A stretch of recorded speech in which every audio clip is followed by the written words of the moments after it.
بسم اللہ الرحمن الرحیم، بسم اللہ وحدہ والصلاۃ والسلام علی رسول اللہ، اما بعد۔ بھینس کی قربانی کرنا کیسا ہے؟ یعنی بھینس کی قربانی جائز ہے یا پھر ناجائز ہے؟ دیکھیں، اس حوالے سے علماء کا اختلاف ہے۔ کچھ اس کو جائز کہتے ہیں اور کچھ اس کو ناجائز کہتے ہیں۔ اب جو علماء اس کو جائز کہتے ہیں وہ اس وجہ سے جائز کہتے ہیں کہ ان کے نزدیک یہ جو بھینس ہے یہ گائے کی ایک قسم ہے، ایک جنس میں سے ہے۔ جیسے کئی ساری جنسیں ہوتی ہیں ایک چیز کی، تو جو جائز سمجھتے ہیں ان کے نزدیک یہ گائے کی ایک جنس ہے، لہٰذا اس کو گائے کے اندر حکم کے اندر ہی شامل کیا جائے گا۔ جبکہ دوسرے جو علماء ہیں جو اس کو ناجائز سمجھتے ہیں وہ اس کو گائے کی جنس کے اندر شامل ہی نہیں کرتے، تو وہ اس وجہ سے کہ قرآن و سنت سے چونکہ اس کا ثبوت نہیں ملتا تو وہ گائے کی جنس کے اندر بھی اس کو شامل نہیں کرتے۔ تو ظاہر ہے اس کا ذریعہ تو ایک ہی ہے اس کی قربانی کرنے کے لیے کہ اس کو گائے کی جنس کے اندر اگر شامل مانا جائے تو پھر اس کی قربانی کرنی ہوگی، اگر اس کو گائے کی جنس کے اندر نہ مانا جائے پھر اس کی قربانی کو ناجائز کہا جائے گا۔ تو اس حوالے سے میں مختصر سے دلائل آپ لوگوں کے سامنے رکھوں گا، بلکہ میرے خیال میں یہ مسئلہ کوئی اتنا مشکل نہیں ہے، دلائل دینے کی ضرورت نہیں ہے۔ مسئلہ صرف اتنا سمجھنے کی ضرورت ہے کہ یہ گائے کی جنس ہے یا پھر نہیں ہے۔ گویا کہ اختلاف کا جو مدار ہے وہ اس بات کے اوپر ہے کہ یہ گائے کی جنس ہے یا گائے کی جنس نہیں ہے۔ اب ظاہر ہے کہ اگر گائے کی جنس مانا جائے گا تو اس کی قربانی کو بھی جائز کہا جائے گا، اگر اس کو گائے کی جنس کے اندر بھینس کو گائے کی جنس کے اندر نہیں مانا جائے گا تو اس کی قربانی کو پھر ناجائز کہا جائے گا۔ تو اب جو علماء کرام اس کو گائے کی جنس کے اندر شامل کرتے ہیں ان کے ثبوت کیا ہیں، ان کے دلائل کیا ہیں؟ ان کے جو دلائل ہیں وہ اہل لغت ہیں۔ ظاہر ہے یہ کوئی قرآن کا مسئلہ یا حدیث کا مسئلہ تو ہے نہیں، اب جو اختلاف ہے یہ لغت کا اختلاف ہے۔ تو اس حوالے سے اہل لغت جو ہیں، اہل لغت نے یعنی اس کو جو ہے نا بھینس کو گائے کی ایک جنس قرار دیا ہے۔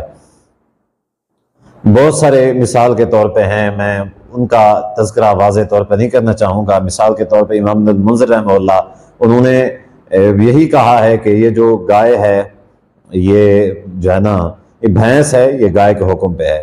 امام ابن محمد رحمہ اللہ سے پوچھا گیا گائے کی بھینس کی قربانی کے حوالے سے، تو انہوں نے اس کے جواب میں یہ فرمایا کہ لا اعرف خلاف ھذا، کہ یہ جو بھینس کی قربانی ہے اس کے بارے میں اختلاف کے بارے میں نہیں جانتا، یعنی میرے علم میں اس کا کوئی اختلاف ہے ہی نہیں، یعنی میں یہ سمجھتا اور جانتا ہوں کہ بھینس کی جو قربانی ہے یہ صحیح ہے، مجھے اس کے اختلاف کا کوئی علم ہی نہیں ہے کہ کوئی ہے جو یہ کہتا ہے کہ بھینس کی قربانی جو ہے جائز نہیں ہے۔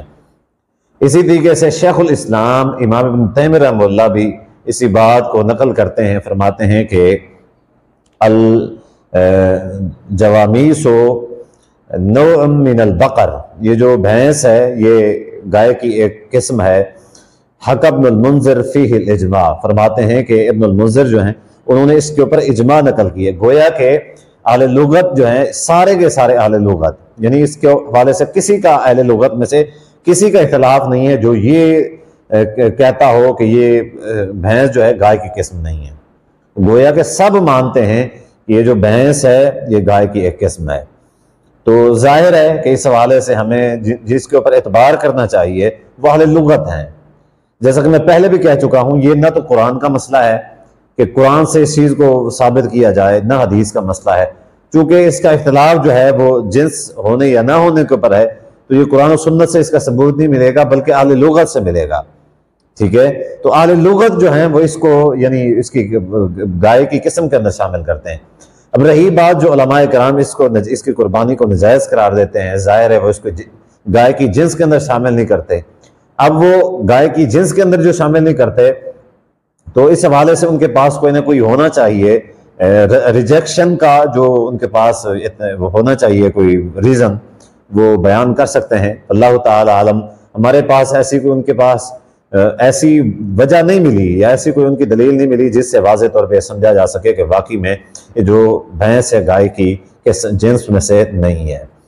اب آخر میں خلاصہ کلام یہ ہے، مسئلہ یہ سمجھیے کہ اصل میں مسئلہ یہ ہے کہ بھینس کی قربانی کرنا جو ہم سمجھتے ہیں وہ یہ ہے کہ بھینس کی قربانی کرنا جائز ہے۔ اب دوسری طرف سے علماء جو ناجائز سمجھتے ہیں، ایک بات ذہن میں رکھیں کہ جو نجائز سمجھتے ہیں اور اس بھینس کی قربانی نہیں کرتے، تو اس کا مطلب یہ نہیں ہے کہ اگر کوئی بھینس کی قربانی نہیں کرے گا تو وہ گناہگار ہو جائے گا، ٹھیک ہے؟ یعنی ہم یہ کہتے ہیں کہ اگر کوئی کرنا چاہے تو کر سکتا ہے، جائز ہے، نجائز والی بات نہیں ہے، ٹھیک ہے؟ لیکن جو علماء کرام اس کو وہ کہتے ہیں، نجائز کہتے ہیں، تو اگر کوئی احتیاط کرنا چاہتا ہے احتیاط کر سکتا ہے، اس میں کوئی گناہ والی بات نہیں ہے۔ تو بہرحال قرآن و سنت کے دلائل کے اوپر غور کر کے جس کا دل جس بات کے اوپر مطمئن ہے وہ اسی بات کے اوپر عمل کر لے۔ واللہ تعالی اعلم بالصواب۔ السلام علیکم ورحمۃ اللہ وبرکاتہ۔